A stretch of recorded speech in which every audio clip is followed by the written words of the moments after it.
Hello everybody, I'm Tom Vassell and welcome to, well, just in case I didn't start, let's try that again.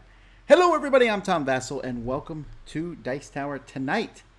So, I think sometimes that Dice Tower Tonight is just kind of cursed at this point in time. I think my internet streaming here, which has been like super fast, is not fast at all. And Eric is completely out of power because I guess Connecticut and the whole eastern coast is being hit by storms, so he's out of power. So let's hope he's doing okay. He says he has a propane fire that's still working. All right, well, we can still do this. So I told him I'd run it without him, and if he gets power back, he'll join. Let's see if we can pull in any other people. I'm getting some Slack notifications. And I'm getting Skype.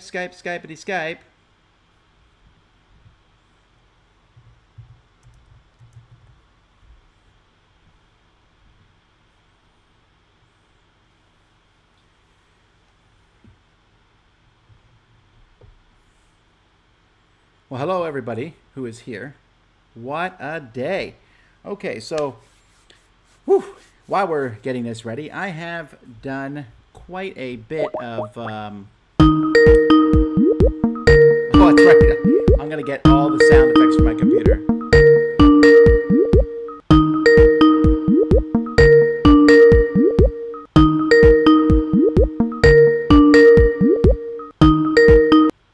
Oh, that didn't work.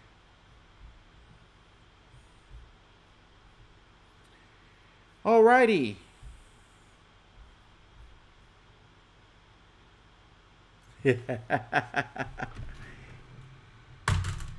Alright, let's look here. Some people have power. I am waiting to hear back from someone here. Now I'm getting a phone call. Alright, fantastic. Can I hear you? Yes, I imagine so. I just didn't know if I should speak yet.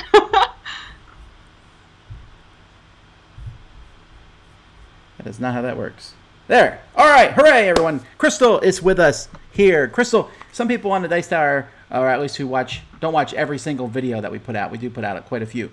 Might not know who you are. Why don't you tell us? Hello to those of you who don't know who I am. My name is Crystal Pizanno. I am part of the Dice Tower Network, at least in the podcast sense, and I do appear very rarely on video content, much to Z's chagrin, because I still haven't taken him up on his offer for a segment on Board Game Blender.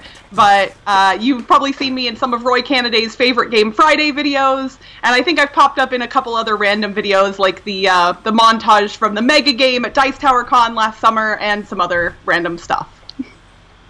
You did not win that Mega Game. I did win that Mega Game. I won it and was very proud of myself. Yeah, Gary and I teamed up and kicked booty. I feel like we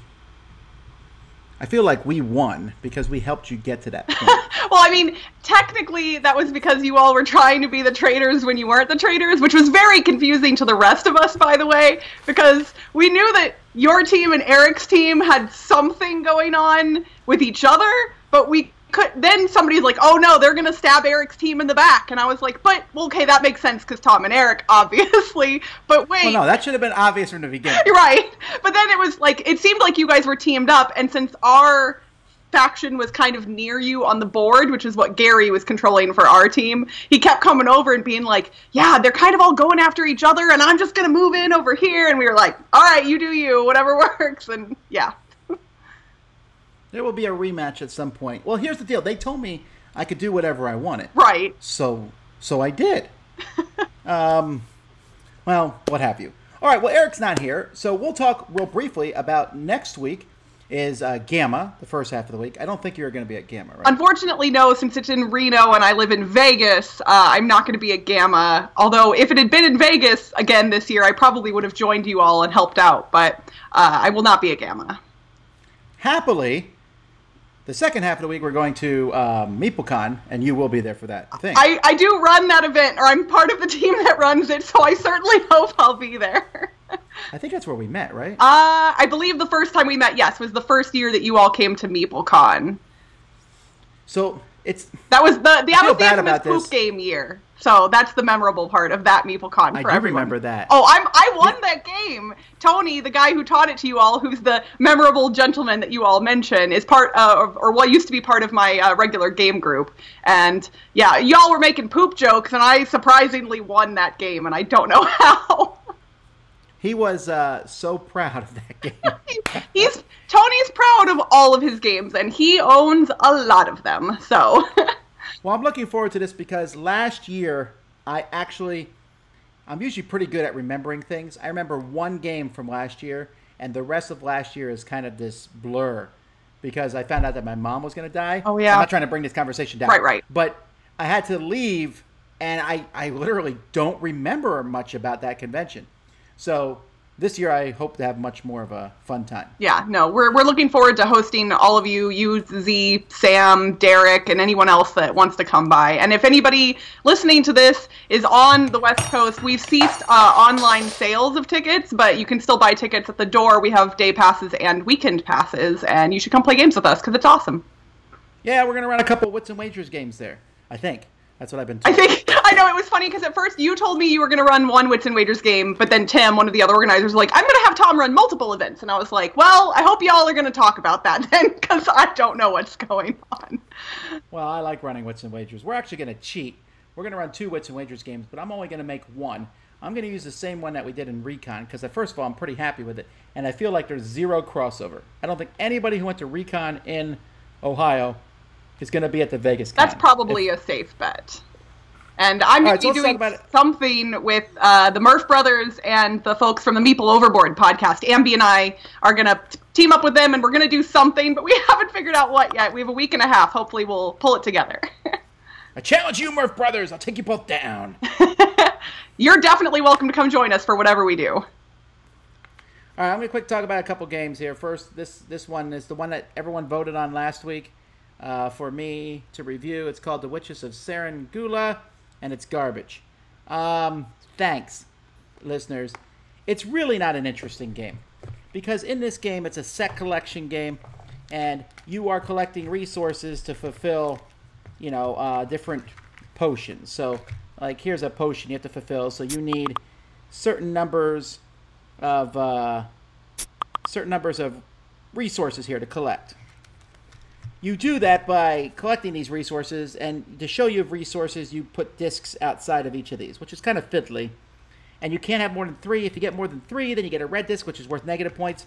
And so on your turn, you're going to stick this little cauldron piece on here, and whichever one of these is pointing at, you get 2 of that. The other one, you get 1, and the other one, you steal 1 from someone else, which is really fun when you're trying to collect stuff for a set and someone steals something from you. That's the whole game. You collect, get a card. Some of the cards give you special abilities, but if you use those special abilities, you lose points, so why? Yeah, that's all I'm talking about it. I'm going to let Eric do the full review, because he's getting it sent to him, because he picked it. Was that positive? All right. It's okay. I did it. It's funny, because I've been sitting on all these games that are... There's all these games that I have, and there's a lot of games that I didn't like them, and I didn't feel like reviewing them because there was so much work to explain the game, and I didn't like it at all, and blah, blah. And they've been sitting there for a long time. So today I did 11 of them at one time, just in one video. I don't like this game. Here's why, here's why, here's why. And people are like, you should make this a series. Like, I don't want to play hundreds of games I don't like and save it up. That's too much. But I do want to quickly talk about this game here, Dispatch. Have you seen this? I've heard about it. I haven't gotten a chance to play it yet. Right, so Dispatch, and I'm not spoiling much by showing you what's in it because you have to use it. This is box 2. I don't have box 1 because I took it to work. But they're all connected. You can't just play one of the boxes. You have to play the first one first. And it's a story of this couple who they met in love, they fell in love and got married. And I know this because there is a ton of backstory. I know all about this couple. And then they went on their honeymoon, 4 days in a honeymoon, she's murdered, he's the prime suspect, he's arrested, he escapes, he's on the run. And in box number 1, I had to figure out, I'm his best friend, figure out where he is. All right, so box 2 now. I have box 2, and I don't know what box 2 is about, but what you do in this game is you have all sorts of things. So you see here's a sticky note on some paper. Here's another letter he wrote me, or wrote somebody. Here's an envelope with maybe some clues on it. There's actually all kinds of documents in this one here. Like this is a homicide report. And autopsy report. And fingerprints. There's newspaper articles that look like real newspaper articles. In this box, there is a ton of, there's a shredded paper. I imagine we're going to have to glue this together. When I say we, I mean Melody. There's some sort of coin decoder thing. And you have to figure this out, but this is actually only half of the stuff. The other half is online. So for the first one, I had to go online to fake websites that talked about these people. And again, I read, they have like a ton of information on the web. I read this. I'd use actual internet tools, and I don't want to say which tools I use because that would spoil it. But let's say, for example, Wikipedia might be something you need to use. You definitely need to use Google. And to get more information and figure it out, there was only actually 3 puzzles in the first box, but there's so much backstory, and it's going to continue into this one. So I don't know that it's an escape room game. Like, I don't know that people who like escape rooms, but if you like stories and you want to feel like you're actually solving a murder mystery, this is pretty cool. I can't wait to try the second one. I should pick it up, but I've heard, so when you start it, they send you the first box first, and then... Right, so they don't send you like this month's current box. They send you the first box. Okay. And I don't think they're cheap either. Yeah, that was what kind of turned me off, because there's there's a group of other board game podcasters who are kind of all doing this together, I guess, via the internet, and I was going to get in on it, but I looked at the price, and I was just like, oh, it's like a little bit too much, so... The other problem that this game has is when you get stuck, what do? And there's a little card that comes in the first one for a detective agency, and so they send you can send them a question, and they'll email you back a response. Oh, that's neat. Well, it is, except we were playing it at night. We don't want to say, okay, let's put this away, let's wait for the answer and come back. So I went and found, they have a Slack group set up. So I joined a Slack chat and went through and read hundreds of comments because everyone was very oblique. They're like, you'll figure it out. Just think about this clue. I'm like, I thought about that clue. Until I finally, someone said, it's really obvious. And I was like, it's not really obvious. And then me and Melody looked at it, we're like, oh, that was so obvious. That's how it always goes with those games. It's the same with the escape rooms. Like, it seems impossible until you know what the answer is, and then it's obvious. Yeah. Well, either way, I am recommending it. I guess I was talking about the price. Someone just mentioned this. They said split the price with someone else. And that's not a bad idea, too, right? You can... That's true. Split the price and get together because it really is. It's not an hour. It's probably more than that. And you could take your time, and there's so much to read. I still haven't. The first one came with the guy's journal. I haven't even read the whole journal. Melody read it. I was too busy reading all the Wikipedia. I was reading all the wedding announcements and the cake and the desserts. And I don't even. They spent way too much money on the wedding. I do know that. But that actually was not a clue that mattered. Okay, well, that's that. I was going to ask Eric some questions, so I'll ask them to you instead. Okay. Okay? Sure. This is our random game show of the day. All right, I'll take it. Let's see. You can't use the internet. Don't cheat. Okay, here. Hands in the air. Do I have to? No, you don't have to put that. All right. Okay, so pizza toppings. What do you think America's favorite pizza topping is? Pepperoni. Okay, it's right. That's easy. Yeah. But I'm going to give you 9 other countries. If you get 2 right, I'll be impressed. Okay. All right, so here we go. For 9 other countries. All right, so India. Curry? Is that a topping? All right. That's close, but it's pickled ginger. Okay. Or paneer would have been fine. Okay. All right, how about Russia? Russia. I know they like cold soup, and that's about all I know about Russian cuisine. So we'll say tomatoes. Okay, that's close, except it's not. So makba, it's a combination of sardines, tuna, mackerel, salmon, and onions, or red herring. You know, I knew that fish was going to come up at some point in this list, but I just had no idea when. Maybe it'll come up again. Brazil. Brazil. They like meat. I'm going to go with sausage. So, no, it's green peas. Okay, never would have gotten there. All right, here. Well, this one might be easier. Japan. Okay, Japan. Well, but Japan, they put weird stuff in places you wouldn't expect, though. Let's go with... sushi's the only thing that's coming to mind, and I know that's not the right answer. Well, maybe pick an ingredient in sushi. Okay, so how about seaweed? Oh, close. No, eel or squid would have worked. Okay. France. I mean, if it's not cheese related, I'm going to be disappointed. But let's go with snails. It's flambe, bacon, onion, and fresh cream. Okay. All right. Pakistan. How about goat? Should have stuck with your Indian answer. It is curry. Australia. Let's say some kind of fruit, like I don't even know what fruit grows in Australia. Let's say bananas. That's not a real pizza topping. Well, if you had said pineapple, it would have been worth it. It's shrimp and pineapple and barbecue sauce. Oh my gosh! See, I'm like almost there, but not at all. You are. Costa Rica. Pork. Coconut. Okay.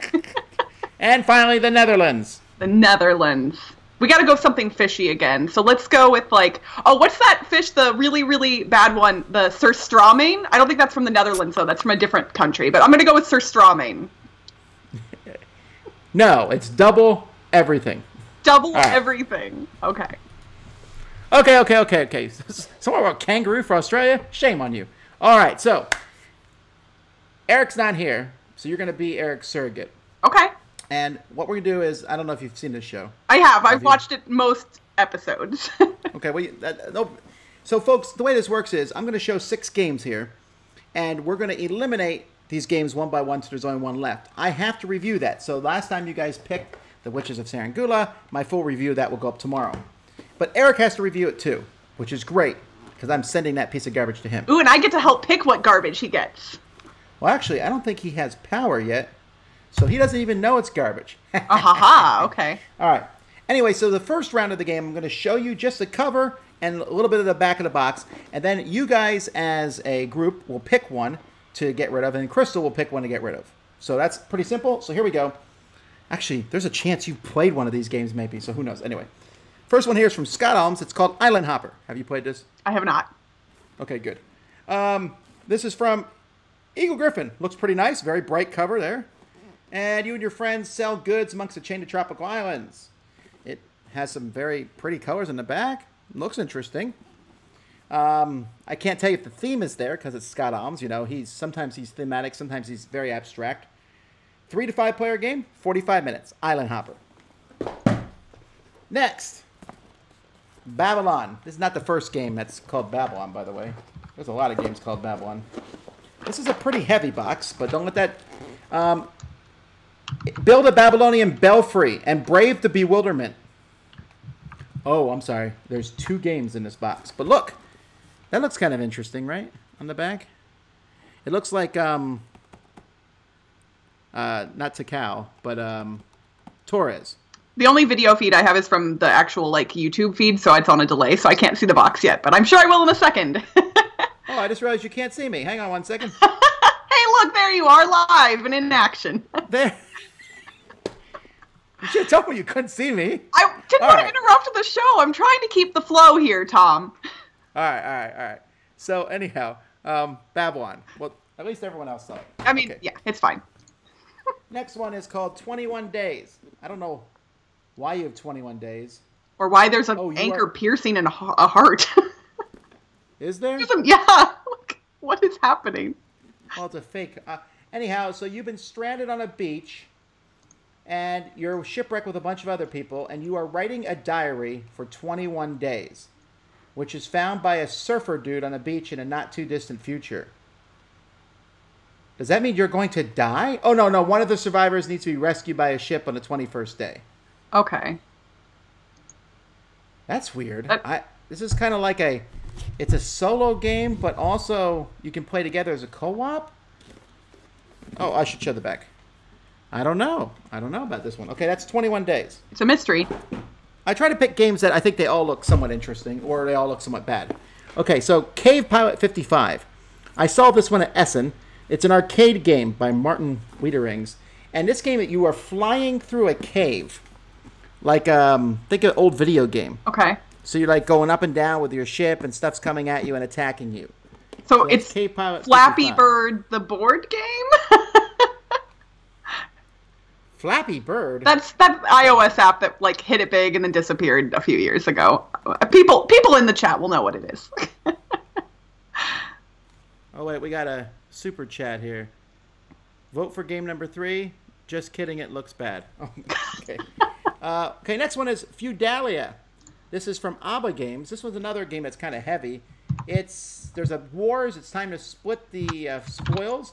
The king is naming some people, and we're building a cathedral because I could not think of another theme. It doesn't say that, but I feel like that's what he's saying. Okay, well, despite that, it does look interesting. Lots of cards and stuff. I've heard nothing about this one, but it looks like a heavier Euro game. Certainly heavy. But ABBA Games does not always make good games either, so that's kind of a who knows. And then finally, the best-looking game of all of them, Achoo. Okay, that looks awesome. I don't know what that is, but I mean... It's a giant fish with a bunch of other fish in his mouth. This is from Korea. The Korean name is... Okay, same thing. No, Abish Fish Market. No. Okay, I'm not going to even try to read that. It shows like a little grid here with people with different fish tiles on it. I mean, the cover looked good. The back is less enticing. Yeah, hang on one second here.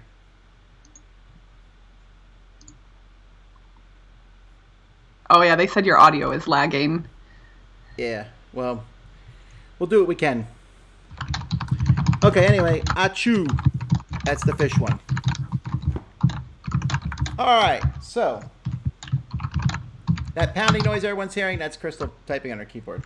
Sorry. I'm typing to the chat at least. Okay, so we are going to... I know some people are here for the giveaway, but you just got to wait. Okay, so we're going to vote for one of these games to get kicked out. So you can vote for Achoo to be kicked out. Won't even look at it for now. I might still review it. Feudalia, but it's not a guaranteed. And Eric will never see the one that... Cave Pilot 55. 21 days. I am lagging here, but that's because of Skype for whatever reason. Babylon. And Island Hopper. All right, folks. Pick which one you want to be gone. Let's see.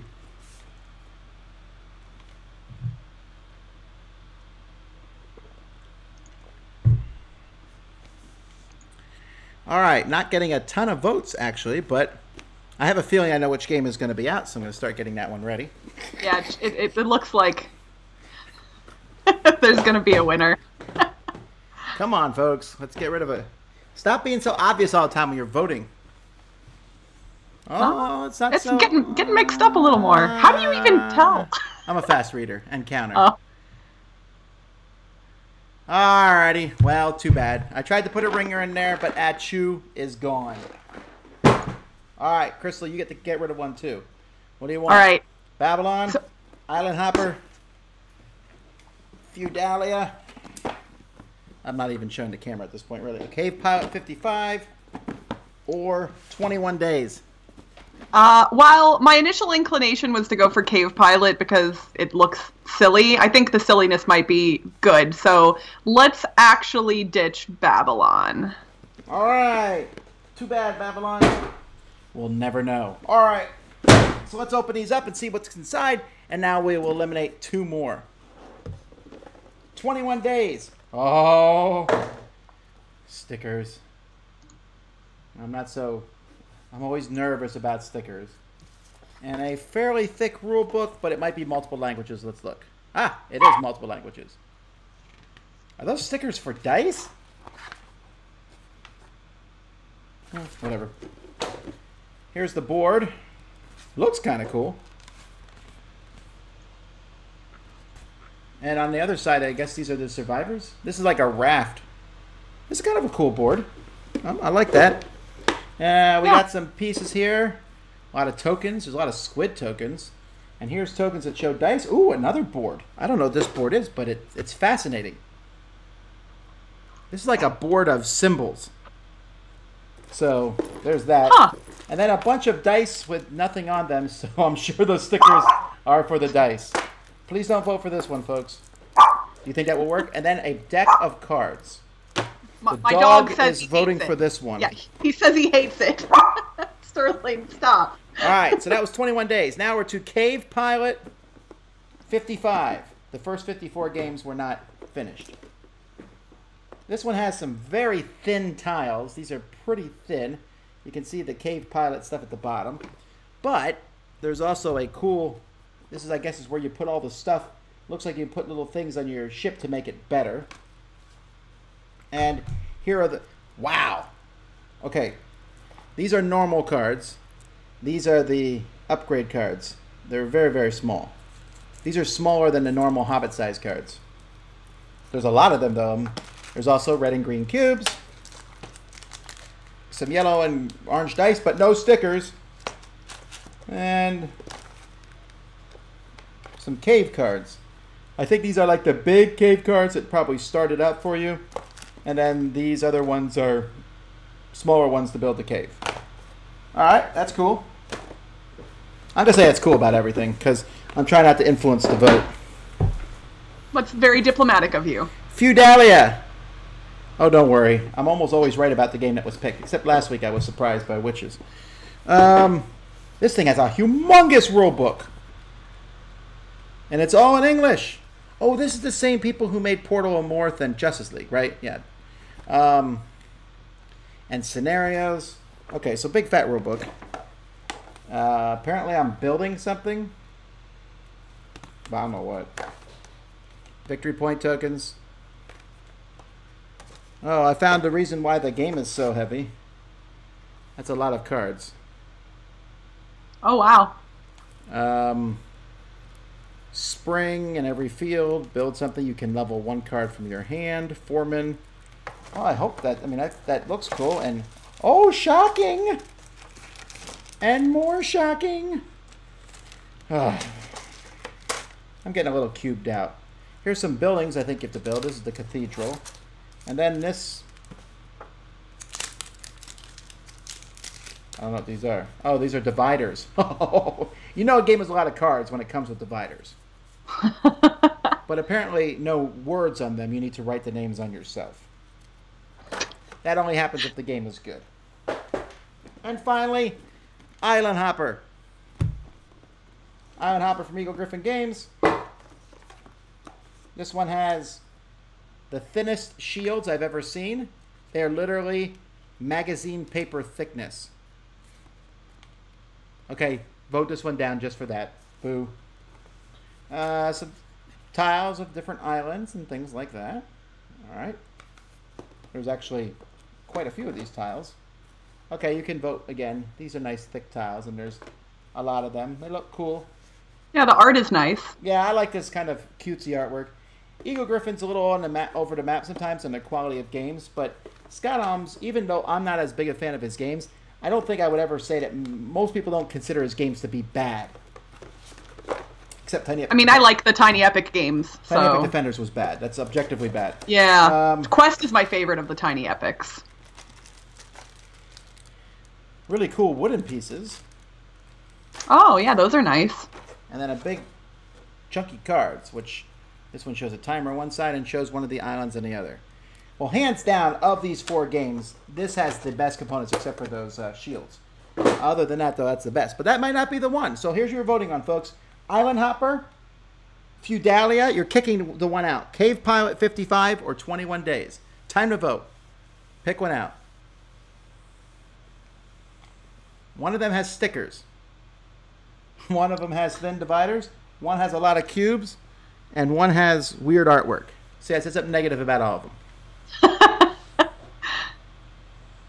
We're not getting any feedback. Let's see if Eric still has no power.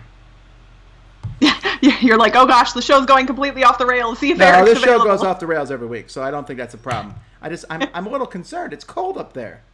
I know, that's got to be tough. Hopefully they have a space heater if nothing. If battery generated something. They have a propane fire that's still working. Yeah, that's one of those times where you all sit around. Oh my, this is another. Yeah, it looks like something's running away with it. Well, 21 Days is out, which is too bad because that's the one I was most interested in. But that's okay. I'll tough it out. So we have Feudalia, Crystal, Cave Pilot, or Island Hopper. You got to kick one out. All right, we're going to keep Island Hopper, but I think we're going to ditch Feudalia. I think Island Hopper and Cave Pilot will be an interesting head-to-head. I don't think it's going to be that interesting, but we'll see. You guys kicked out the one I was interested in, and Crystal kicked out the other one I was interested in. I'm the worst replacement 5-minute co-host. No, Eric's worse than you, so don't worry about that. All right, so in Cave Pilot, I'm now going to quick. Now we're going to come down, and it's for the final votings. You have this vehicle. You have a player mat, and you're going to get fuel and missiles. So I guess you can shoot things. And now let's open up these little card packs. Oh, I almost dropped them. Tiny little upgrades. You can get a multi-shock shield. Let's see what other upgrades you can get. A monolithic shield. So apparently you can get some shields. That's good. You can get a dorsal hybrid tail elevator. Gold wings. I gotta say, I kind of like the idea of upgrading the ship. You can be this weird bat creature. A Kevlar KMZ harness. All right, this is cool. There's all kind. I mean, there's a ton of different things in here that you can upgrade your thing with. There's some guns. I think you're like shooting obstacles or something. All right, that's cool. And so on your turn, you're going to get money. Every turn, you're going to get money, and then you're going to place these cave cards, and you're kind of placing them like this. So you have a top and a bottom, I think. So they're fitting together, and you're going to be flying through this cave. And there's all sorts of cool cave cards that have turrets and beehives and cave explosions and mirror walls and magnetic mines. So is this like reverse tower defense? Like where you're the bad guy trying to get to the end? Or have you never played a game like this? These were very popular in the 80s, where you would fly a ship through and try to survive. I mean, I was born in '84. Oh, I did play, I guess, the video game version. What I meant was, you were very obviously born in the 90s. No, you're fine. No, I mean, I've played video games like that, but a board game version of it just seems odd to me. Like, what's the end goal? Well, that's a good question you ask. You can shoot missiles, and then you'll move, and then handle the cave. And you'll have upgrades, and then you can land on a cave card sometimes to upgrade your ship. And you will keep going, and you have reputation. If you get to the exit of the cave and get out, everyone else has one other chance to get out. And then whoever gets out of the cave and has the most reputation, they win. If you get 55 reputation points, you get the title Cave Pilot 55. I mean, that's a title that everyone's been dying to have for their entire lives, clearly. There is a ton of examples on how to do everything in this game. It was a Kickstarter game, and I know this because there's a page in here. Thank you for making a page and not putting it on the outside of the box. Am I the only person who dislikes that? I never understand why I want all these names on my box. All right. Here's my word of wisdom to Kickstarter backers, for creators. If you want to put people's names in the book, then do it. That's fine. But put their names in the book. Don't put Vraxar729. Who's that? Oh, yeah. All right. The other choice we have, in my cynical methodology. Where did I put all the Island Hopper stuff? Okay. Island Hopper, here's the rule book. There's those thin shields. Still not happy with them. So here you're selling goods on tropical islands. You're going to auction off the captain's seat. Whoever becomes the captain is in charge of flying the plane for the day, but they can't make any deliveries. The other players were going to bribe the captain to fly to certain islands in order to fulfill their contracts, which will give them cash. When it's time for the captain to fly, he must close his eyes, pick up the good tokens, and attempt to land them on the island for a successful delivery. That game, the way the game plays, changed with one sentence. Yeah, that went from one thing to a very different thing. Yes, it did. Okay, I was not expecting that at all. That's not a Scott Holmes thing, is it? So here's the way you set up the board, and you put all these islands out, and you're bidding to be the captain. Then there's negotiation, and everyone's trying to give the captain money. And then the captain is going to put their hand on a good token of their choice, close their eyes, lift it 2 to 3 inches in the air, move it, and then drop it on the island, and it has to land and stay on the island.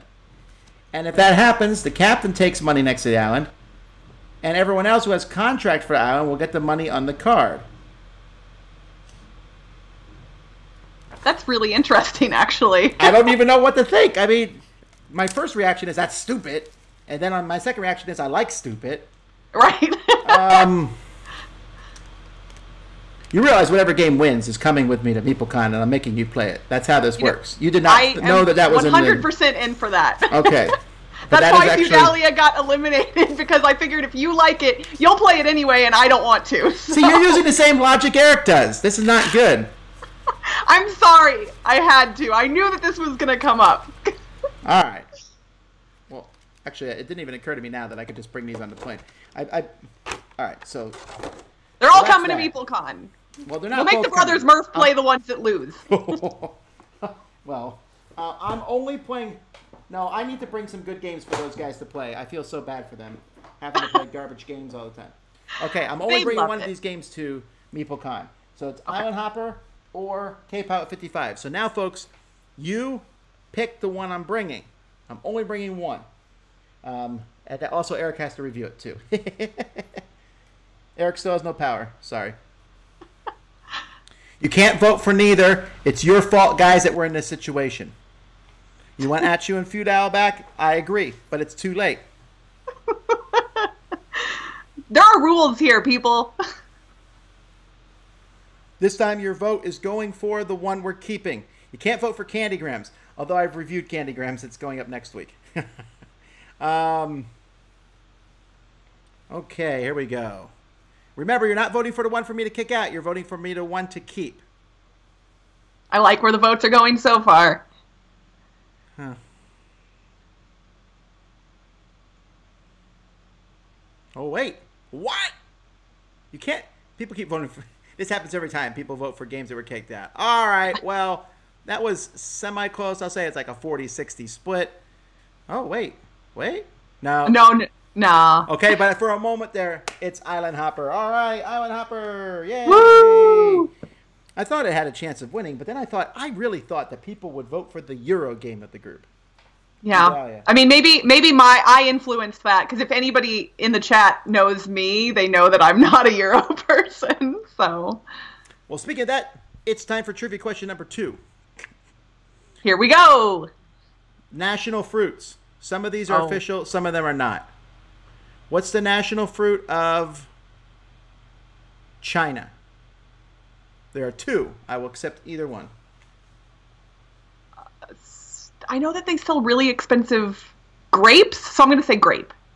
No, if you had picked the candy, jujube, actually it's actually a fruit, or kiwi would have worked. Oh, I see, and I never would have gotten there. What about Germany? Germany. Let's say apple. What? She's right! No way, really? Yes. All right. Now let's jump to India. India. Let's go with plantain. It is mango. Okay. All right. How about Iran? I know nothing about Iran, so I'm just going to say durian. Pomegranate. Oh, okay. Malaysia. Peach. Or durian. Oh, no, really? Yeah, I did that on purpose. All right. Let's see. Sri Lanka. Blueberry. No, it's the jackfruit. Have you ever seen a jackfruit? I have seen it. I've never tried one. It's okay. I like jackfruit. There's a place here in Homestead that's called Robert is Here is the name of the place, and they sell fruit from all over the world. So every once in a while, I'll go and buy a random fruit I never heard of before. That's cool. Well, that's pretty much it. There's most of these. The United States does not have an official fruit. If they did, it would probably be the banana because there's enough of them everywhere. There are a lot of bananas. All right, folks, we're going to take questions here. So here's what we're going to do. The fifth question that we answer, but you don't know which one I'm going to do. The fifth question, that person will win a $50 gift certificate to Cool Stuff. All you got to do is email me, and I'll have that sent your way. Isn't that great? That's why you guys are here anyway, because watch, as soon as we hand it out, the numbers will drop down to 30. So you can ask him or me. You can ask Crystal or me questions, and we'll answer them. So here we go. Is durian that stinky fruit? Yes, but that doesn't count as one of the questions. We need actual real questions. You can ask me or Crystal questions, and Eric is just here in spirit. He'll answer them later. U.S. should be apple. That's true. It would be apple for America because we tend to eat too many pies. Well, there's lots of historical stories involving apples. You got Johnny Appleseed and George Washington. I mean, even it's not a real story, but the chopping down. Oh no, that's a cherry tree. I don't know. Let's see here. I'm looking for some questions.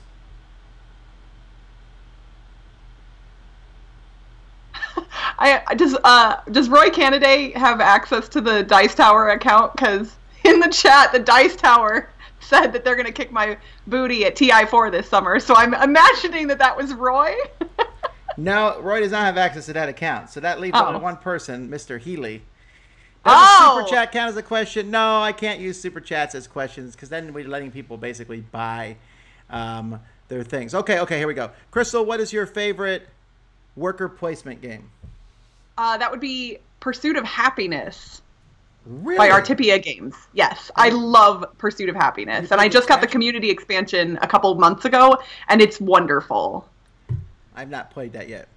Yeah, there's a popularity track. So, of course, the first time I played with the expansion, I forgot about everything else. No relationships, no job, just popularity. And it was really fun.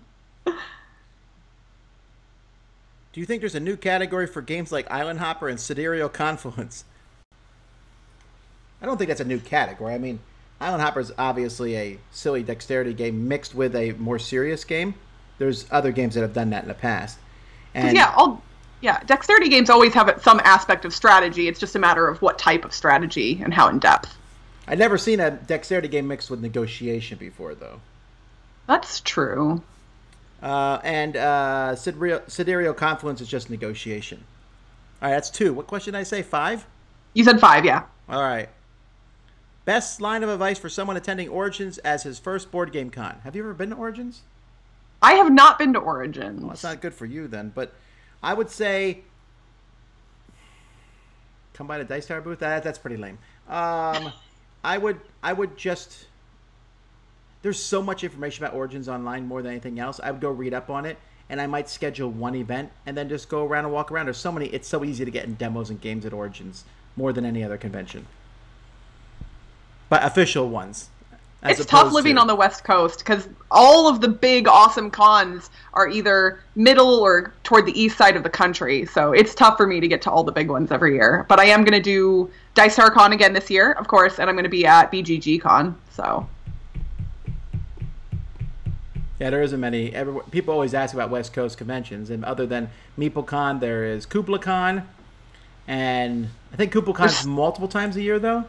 No, KublaCon's only once a year, but Strategicon in LA, I believe, is multiple times a year. And I've never been to that one, but I've heard good things, I guess.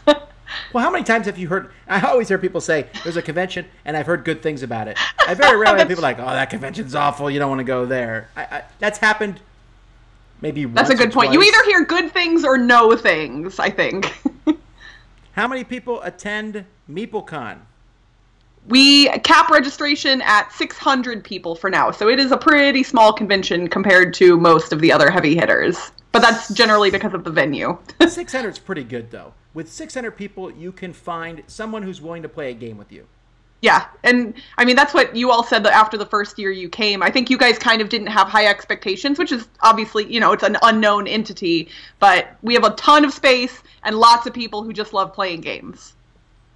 Yeah, I really like it. It's one of my favorite conventions to go to. Well, again, that's kind of a thing, but we're looking forward to it because we have very little expectations. And there's that steak and lobster for $9.99 right across the street. All you have to do is smoke 5 cigarettes. How many questions have we done? Was that 4? I don't remember, and I don't want to be wrong, so I think that might have been 4, but there's a lot of good questions in the chat, so good luck picking one. Well, no, I'm going to cover up the names and look at the thing here. There you go. I'm trying to think if that was 4 questions now. My mind has gone blank. Okay, let's see. They asked about MeepleCon. They asked about Origins. They asked about your favorite worker placement game. That was 3. What was the 4th question? You think I'd be able to count the 5 here? Yeah, well, but we talk and banter, and, it's distracting. You know what? The next question's the winner, whether it's 4 or 5. All right, here we go. Hey, there you go. I got to pick a good question here, though. Let's see.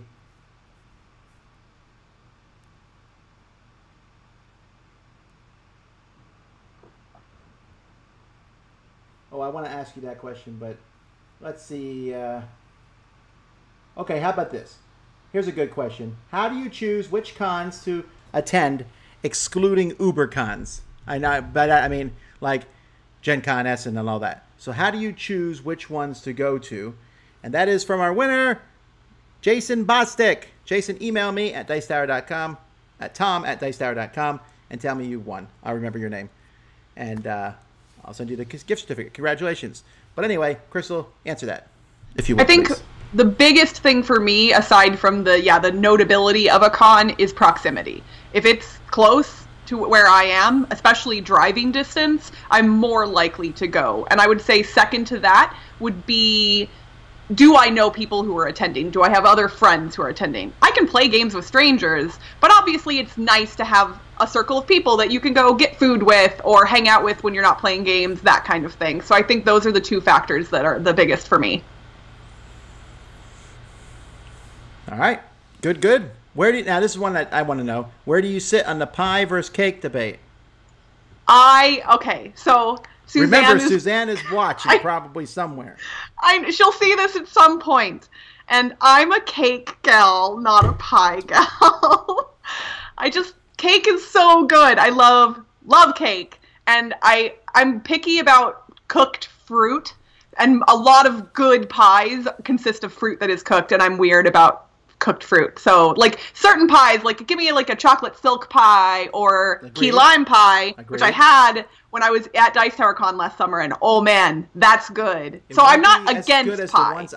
I am getting a cooler this year and bringing the best key lime pies in the world up to Dice Tower Con. It's happening. I am claiming one of those slices right now. We're going to have a secret party. A secret pie party at Dice Tower Con. Well, if I announce it, it'll be like, the pie party's here. There'll be like 500 people show up. And You're going to have people walking up to you be like, hey, Tom, hey, where's the pie party? All right, what's your favorite Ticket to Ride map? My favorite is Markland. My favorite used to be Markland, but it is now Pennsylvania. I haven't played Pennsylvania, so... You've mentioned knowing that Ticket to Ride would be a hit immediately. Has there ever been a game you were sure would be one and it fizzled, or vice versa?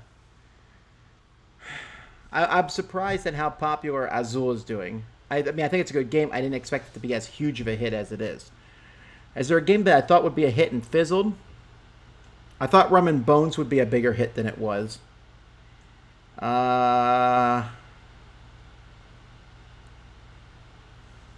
It's hard to remember now back to when I looked at games initially and said, well, this would be a hit. Nowadays, I'm getting better at reading the crowd. But sometimes... You know what? I know it's only from last year, but I'm actually kind of surprised at how little buzz Flick 'em Up Dead of Winter got after it came out. And I'm not saying that would have been mass market by any means, but like Flick 'em Up was big, Dead of Winter is huge, but Flick 'em Up Dead of Winter, which I played and loved, I feel like it just kind of came out and disappeared immediately. Like, I don't hear anybody talking about it. Well, this is kind of a weird thing, and we've been talking about this at the Dice Tower, because and I mean, I guess I'll make this open. It's just that I'm trying to figure out how the Dice Tower can be relevant and stay relevant consistently. We can't just do the same thing we're always doing. We're always trying to change. And right now, we have a problem in the industry. It's a good problem, but it's a problem. There's too many games that are out. There's games that come out, and they come out, and they're there literally for a couple weeks, and then boom, they're out of print, they're gone, they're in the clearance bin, and the next ones come out. So consumers have to sit there, and there's this flood of information. At the Dice Tower, we review, 20-some games a week, times 50, it's 1,000 games that we're reviewing. And we don't review all of them. That's 1,000 we're reviewing. You can't play 1,000 games a year. You can barely play, maybe most people can't play more than 20 new games a year. So how do you pick the good ones? And there's so many good games like those 6 games I just showed you. Every game I just showed you today, of those 6 games, exactly none of them will be talked about by 2019. I don't say that to be mean. It's just the case. None of these games is going to be a hit. In fact, that's why we do this thing here, because I actually showed you guys 6 games. We're trying to show more games, but they're not going to be hits. It's a sad, unfortunate thing, but it doesn't matter who the designer is. Eric Lang, not everything he does is hits, or Bruno Catala.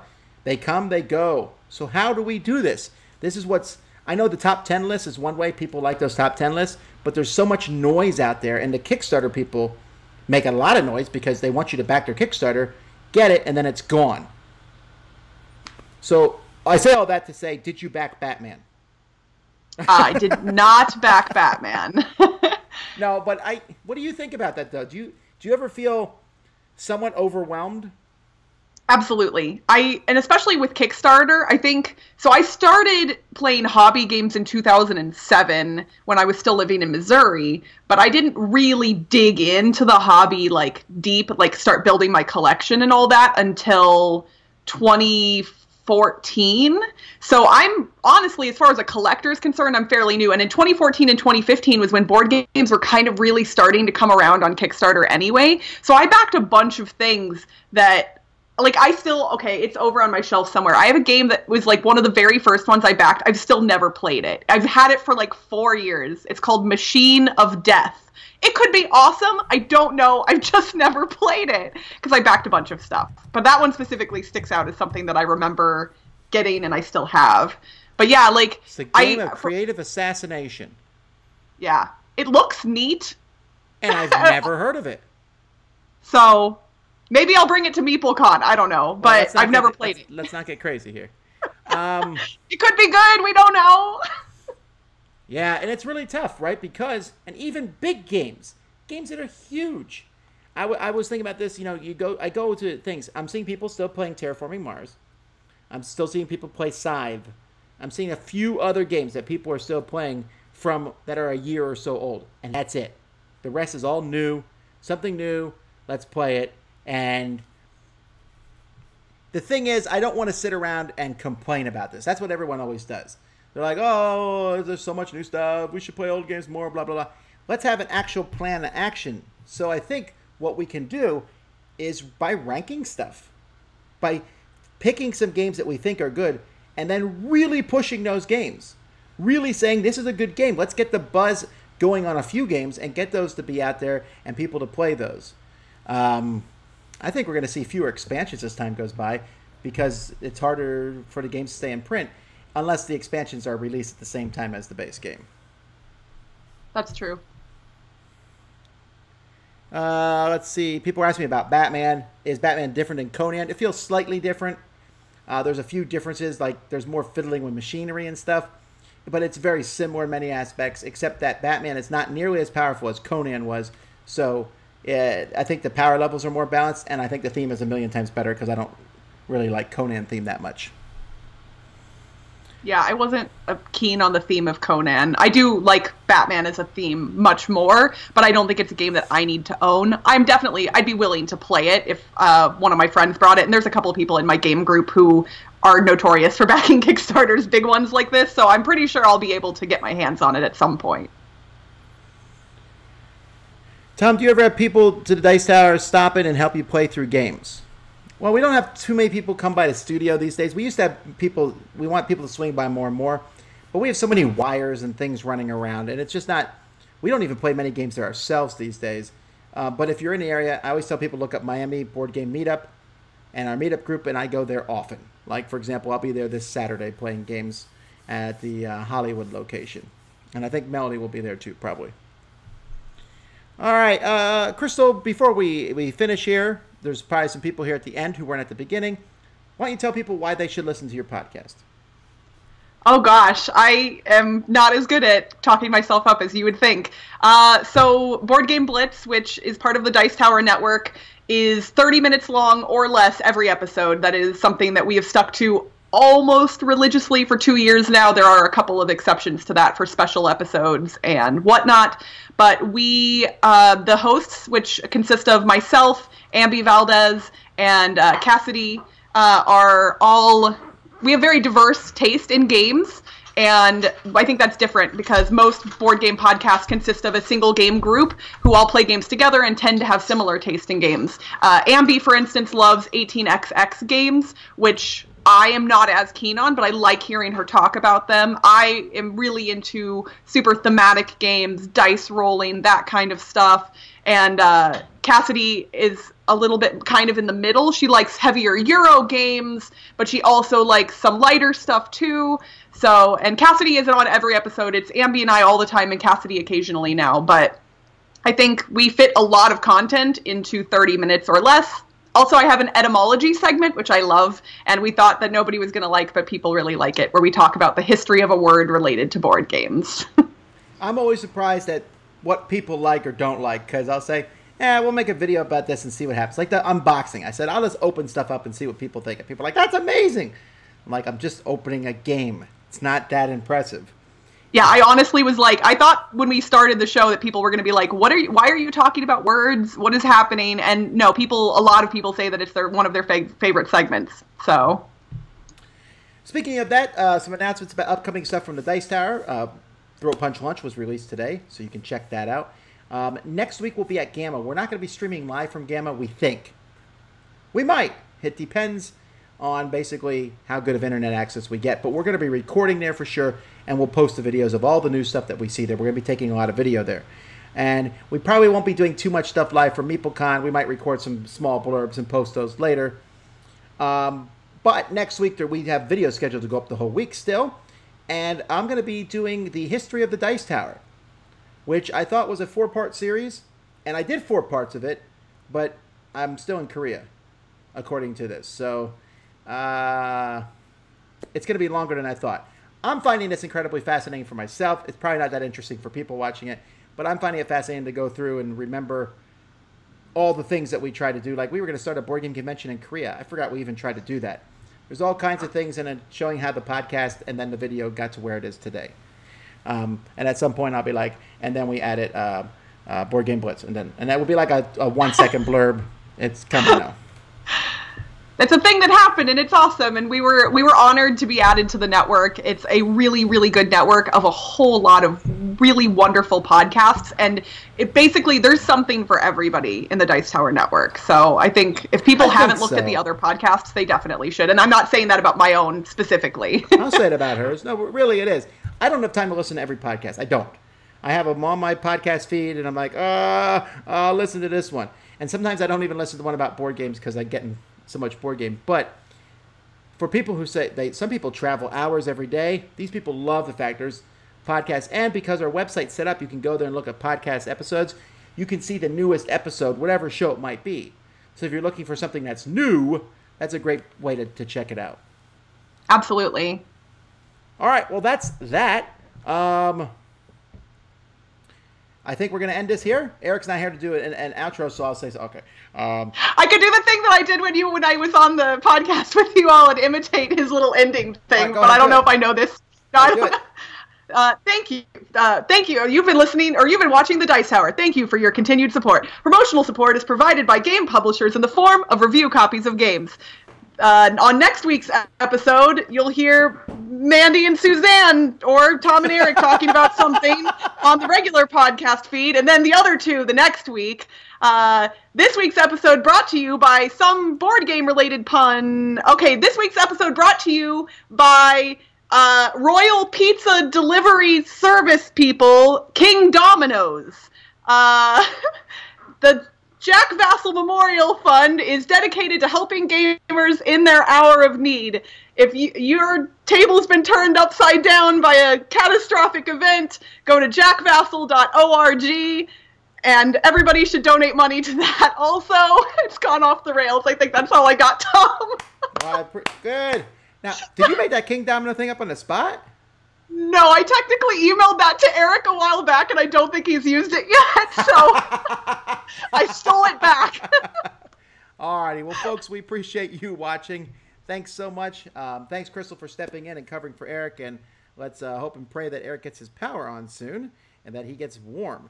Absolutely. So, I tell you, it's been a year of weather, huh? Hurricanes, and now coming up, the Northeast is getting whooped up on. So sometimes it's good to live in that dry... Oh, I have to buy chapstick. Oh, yeah, you got lotion, chapstick, all the things. It's so dry out here. Yeah. And it's also dry for board games. Like, we opened a new board game, and it's like you could see the liquid evaporating out, and the game's all curling up. And Wait, okay. What's liquid? Well, anyway, until next time, I'm Tom Vassal. And I'm Crystal Pizanno. And you've been watching The Dice Tower. Thanks.